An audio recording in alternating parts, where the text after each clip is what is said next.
はい、皆さんこんにちは。今日は水曜日、ですけれども、ちょうどいい人数の、諸君がですね、参加していただいて大変ありがたく思っております。また、学外からも、たくさん、お見になっており、感謝申し上げます。ただいまより、アメリカのテキサス州オースティンから来られたジェームズ・ペネベイカー先生の講演会を開催します。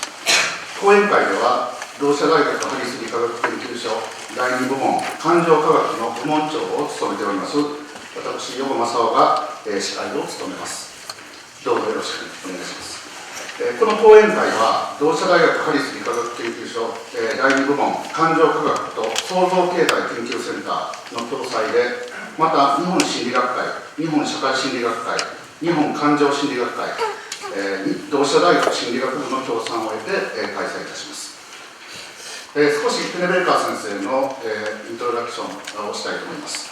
ペネベーカー先生は、1945年生まれで、現在66歳、です。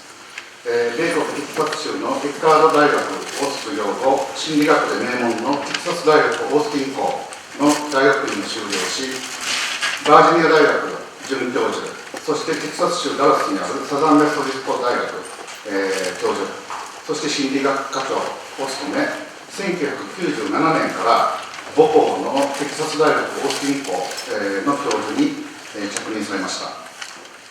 テキサス大学オースティン校では心理学科の学科長を長年務め、現在はテキサス大学オースティン校の副学長として21世紀の学部教育、リベラルアーツ教育の設計と試験運用の代表責任者としてご活躍されています。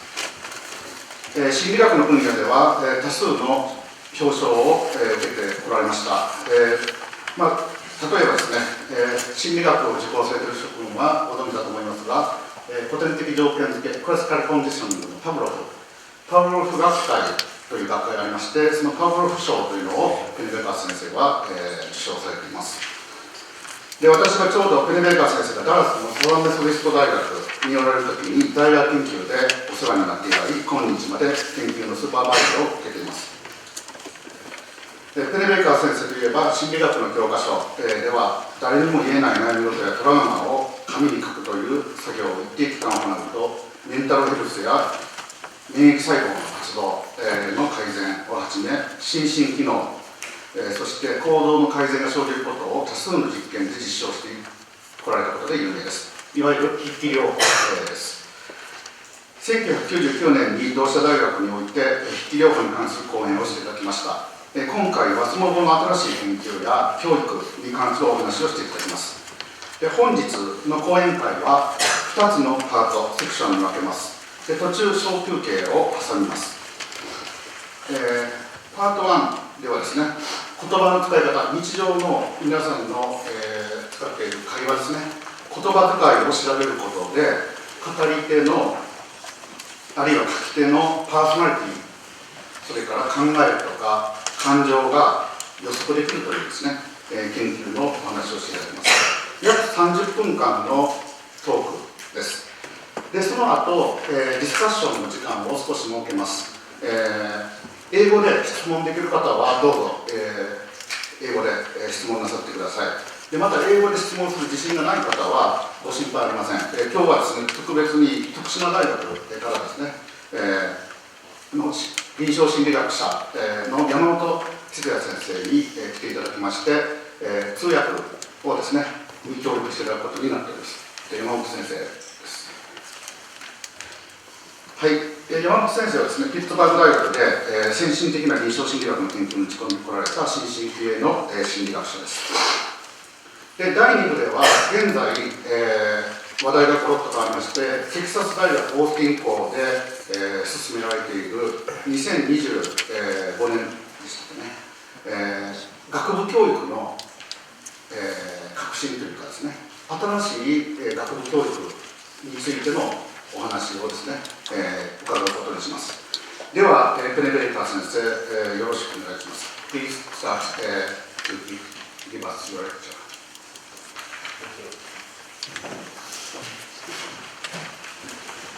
I'm very honored to be here. I didn't understand a word that Professor Yogo said, but I'm sure it was very nice. Thank you.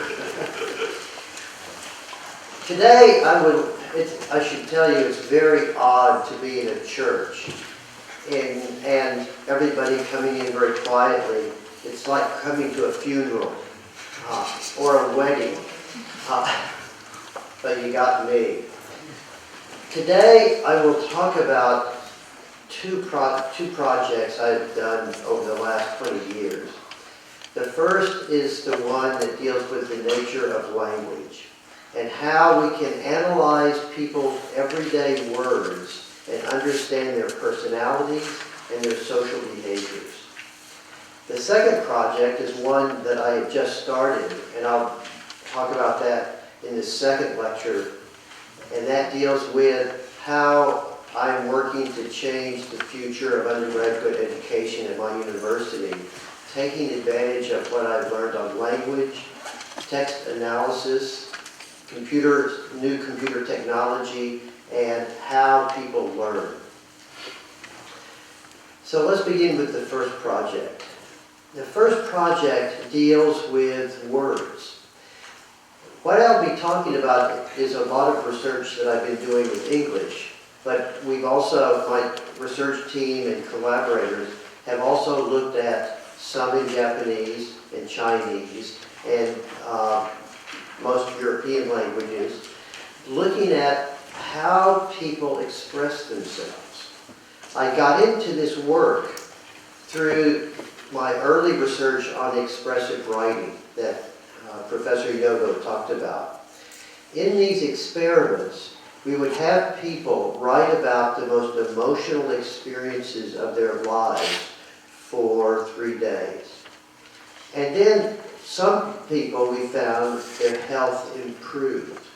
And I became curious. Could you look at people's writing and find out, use their writing to predict whose health changed? Because not everyone benefited.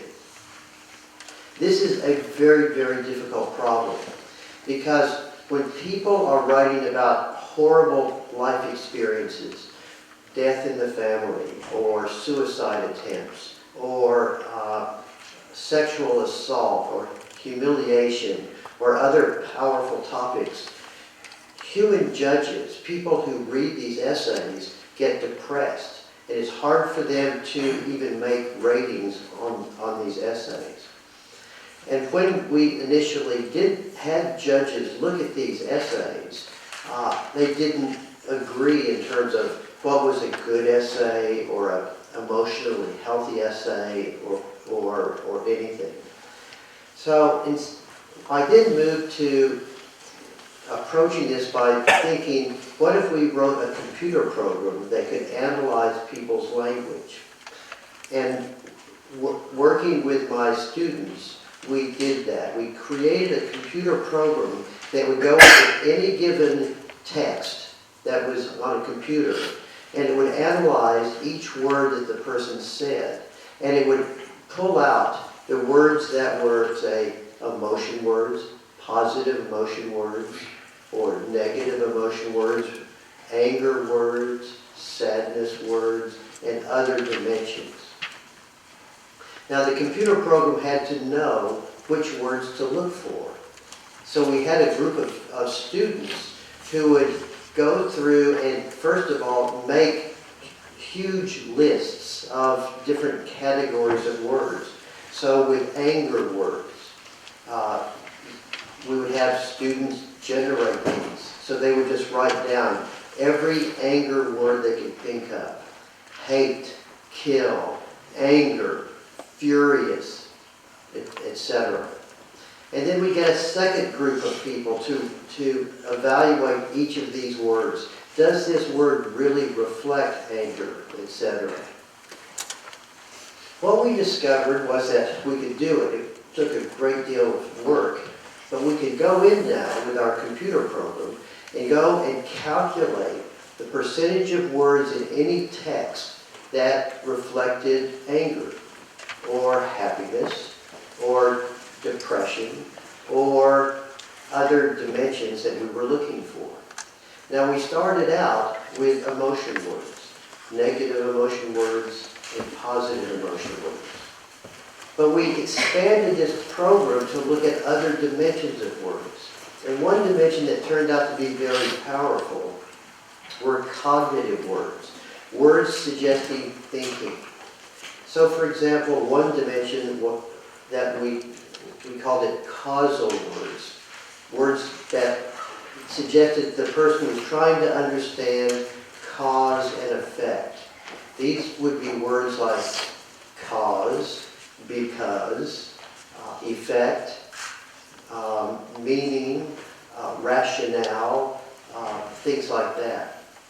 And we had other cognitive dimensions as well that allowed us to go in and calculate essentially how much a person was displaying thinking. We also started to look at other dimensions because once you create a program that's counting words, you can easily make it look for other words. So we included words like pronouns, words like I, me, you, he, she, they. We had prepositions, to, of, for, words such as that. Or what we called auxiliary verbs. These are words in English, they would be is, am, have, had. Again, these are very common kinds of verbs. And then we also looked at negations, words like no, not, never, words such as that. Now the reason I'm telling you about these categories is because when we started, we assumed that we could go into any given text of people writing about emotional experiences, and I assumed that the more people use negative emotion words, saying words like sad, hurt, angry, that would be good. That would predict people doing better. But it didn't. It was what we discovered was that the words that predicted people doing better were different classes of words. Some included cognitive words, the words I was telling you about, understand, know, meaning, things like that. And people who, in their writing, showed an increase in these cognitive words from the first day to the last. They used more and more cognitive words over time. They were, we later learned, constructing a story. They were working through a problem. And if on the first day of writing they were using these cognitive words at high rates, they did not benefit. They already had a story. They already had a narrative. What this suggested was that people who benefit from writing construct a story. They don't have a story at the beginning. The second thing that we discovered was that people who benefited changed in their writing from day to day in their use of pronouns. He, she, they, we, I. And the people who benefited the most would on one day use words at high rates, words like I, me, my. And the next day they might use words like he, she, they. And the next day after that, they might use I, me, my again. In other words, they were changing perspectives from one day to the next. Now here's what was so interesting about this work. At this same time, we were starting to discover that as we looked at more and more types of text, that we were getting huge differences in language that made no sense to us. That language did not work the way we thought. So, one of the first things we looked at was the difference between men and women. Now, I could ask you the same thing in Japanese. And I've asked people in groups all over the world, who uses different types of words more, men or women? So for example, words such as I, me, and my. Who uses those words more, men or women? let's vote. We're in this room. How many of you think that women use the word I more than men? Raise your hand. Okay. How many think men use the word I more? Okay, good. You're wrong. And it turns out women use I words much more than men. In Japanese, in English, in Spanish and Chinese, in all of these different languages, but everybody thinks men use I words more, but women do. That made no sense to me. Well, later studies show that use of I words reflect self-focus, looking inward. Women look inward on average more than men do. But it's interesting that around the world, everybody thinks that I words, I, me, and my, are used by arrogant, self-important men. Now, men might be arrogant and self-important, but they do not use the word I more. And then we started looking at other words that everybody thought was different. We, us, and our. Who uses those more, men or women? I don't need to ask. You all think women do. They don't. It turns out men and women use we, us, and our at the same rates. Because men and women use those words differently. Women tend to use we words as in you and me together. We are in this together. But there's another kind of we that is used. And this is used in a way where you are pushing yourself away. So, for example, I will talk to my students, and I will tell my students, my graduate students, students, we need to analyze that data, which really means you need to analyze that data. Or I talk to my son. I tell my son, son, we need to take the trash out. That does not mean that he and I should take the trash out. It means he needs to take out the trash. Now is this true in Japanese as well? Okay. Who knows? But the point is, in other languages, we find that we does not separate men and women. Or there are many other differences that are striking. But the point is as I got into this, I started to realize that language really there are two types of words in language.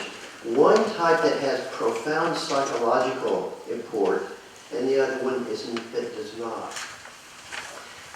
The part that doesn't, or the part that does, are what we call function words.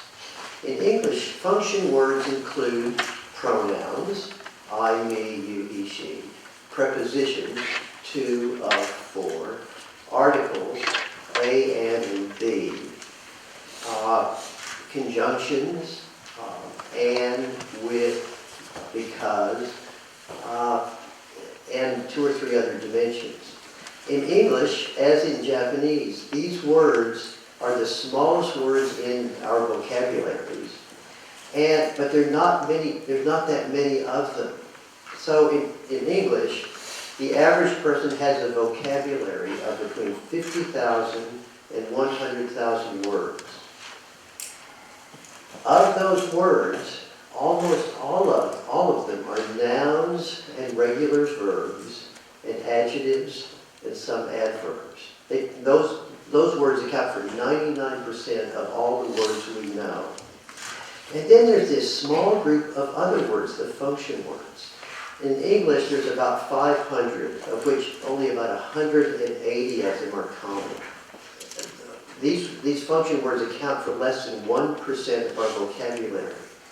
Nevertheless, they account for about 60 to 65% of all the words we use every day. Now, function words are organized somewhat differently from culture to culture, but all cultures use these words at very high rates, And if we don't have them as a separate word, they might be tacked on to our nouns or verbs. But what's interesting is these function words are powerful because, first of all, they are processed in the brain differently than content words. So, and I can talk later about this in terms of what this means. But you can have brain damage and a person loses the ability to name objects and things. They wouldn't be able to say what this was or what that was.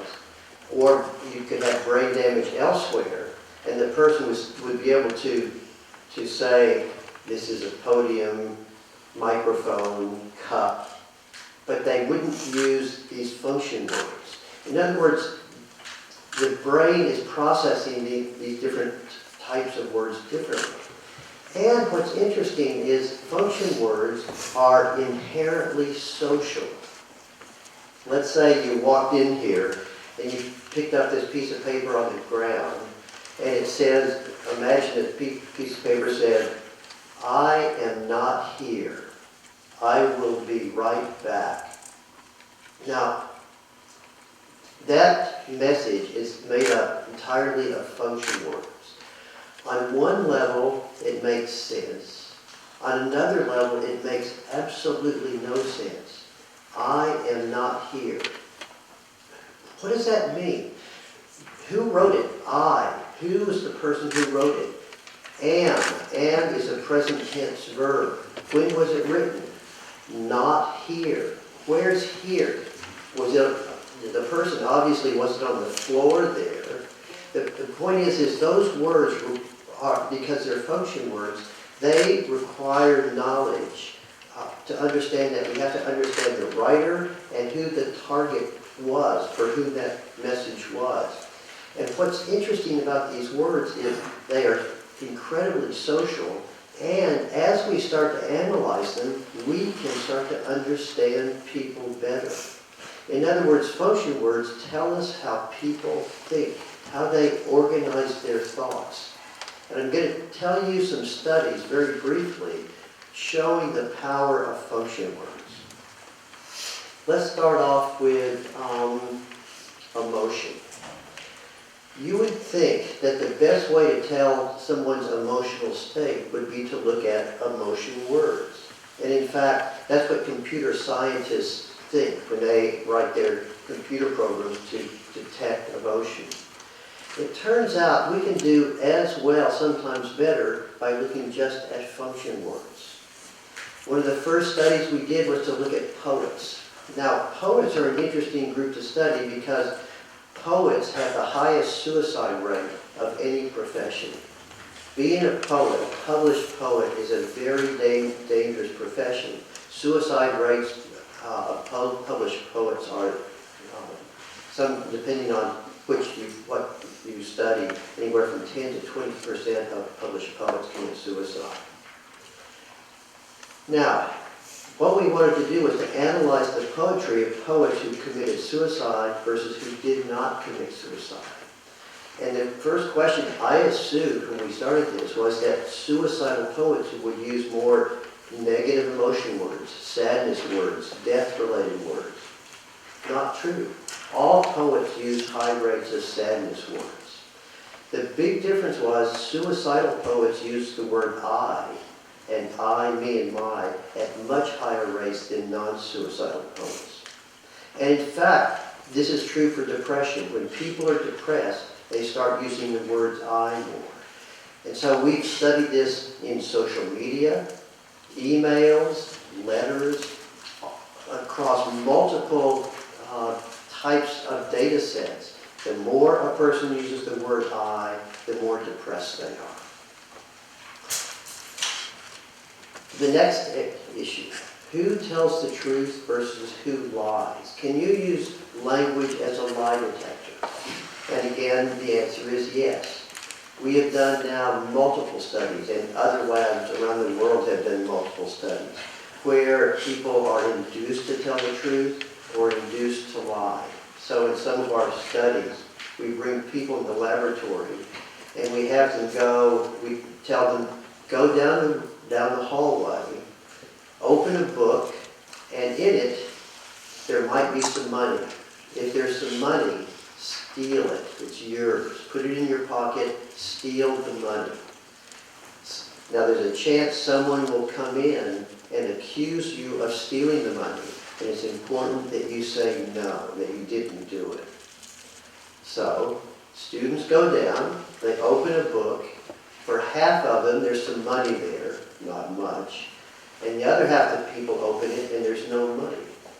And then somebody comes in, opens the book and says, there's no money here. Did you steal it? And everybody says no. And then they're taken to another room where we get a videotape and we interrogate them. Did you take that money? What did you do when you went in that room?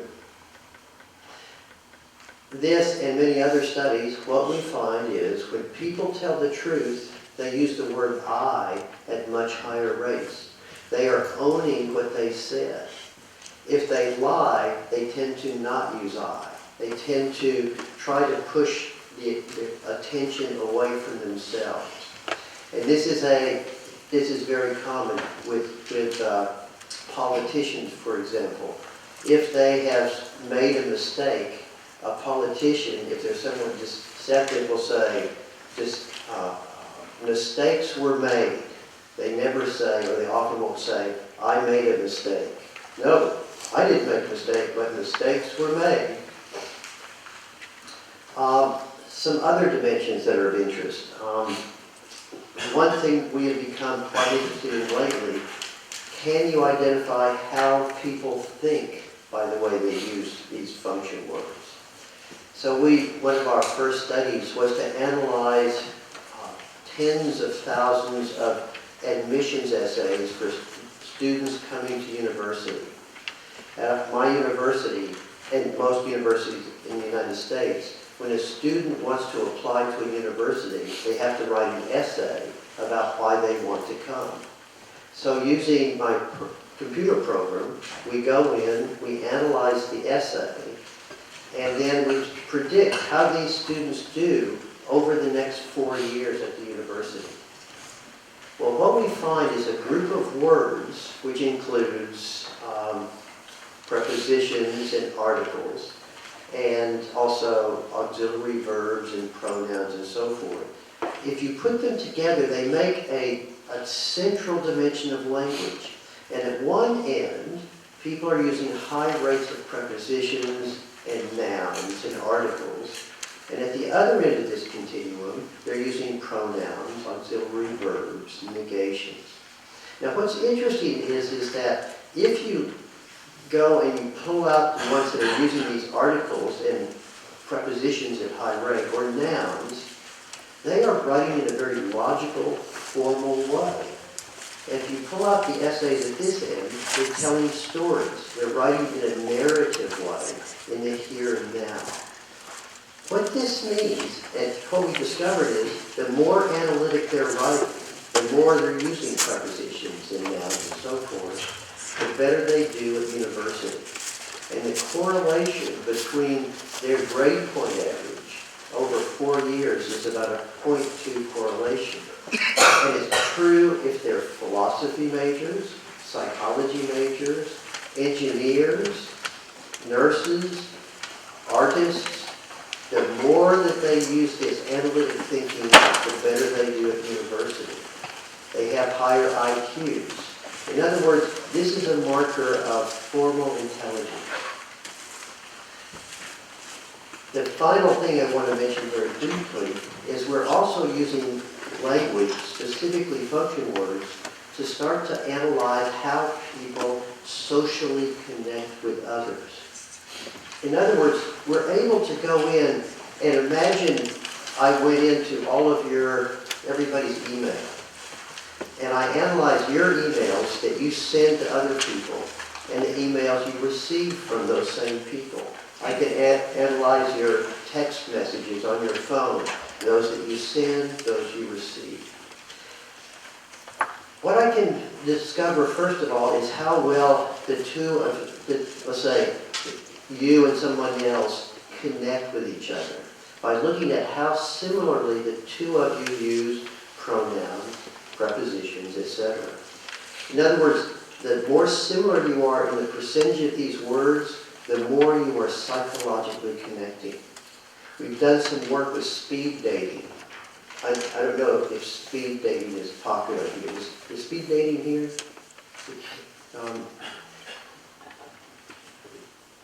Does it exist, speed dating? This is when you get groups of people, let's say 10 men, 10 women. They all come into a room. Each male talks to each female for 5 minutes, and then they go around. What's the word? What do you call that? Is there a term for it? You should know. You wouldn't know.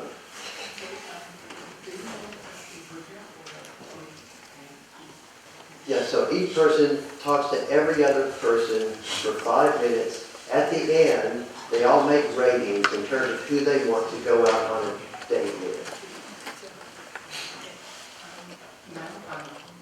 Yes.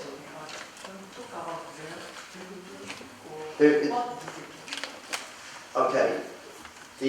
Clearly they're not very popular here. Okay. This is big in the United States for people who want to go out on a date, to marry, maybe get married, to find somebody to have sex with, or to, who knows. But the point is we can predict who is going to fall in love at rates higher than the people themselves by analyzing their language matching. Or we've done studies with young dating couples, and these are people who are at university, and they're 18 years old, and they have to give us 10 days of their instant messages or their text messages. And what we find is we can predict if they are still dating several months later at rates much, much better than they can, just by looking at how similar their language is.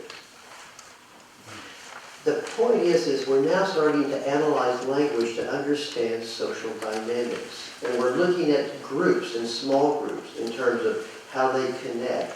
And we're able to now manipulate language within groups to get groups in college to work better. And I'll talk about that after a break. At this point, though, let me stop. My major points to this have been these little small words that we don't pay attention to tell us a tremendous amount about people. They tell us about culture, which I haven't had a chance to talk about, but I can answer questions about it. They tell us about, by analyzing Twitter and social media, they tell us about a culture and how a culture is reacting to upheavals and things like that. So I will stop here and open this up for questions. And we have someone who can translate the questions, so you can ask the questions in Japanese. Thank you.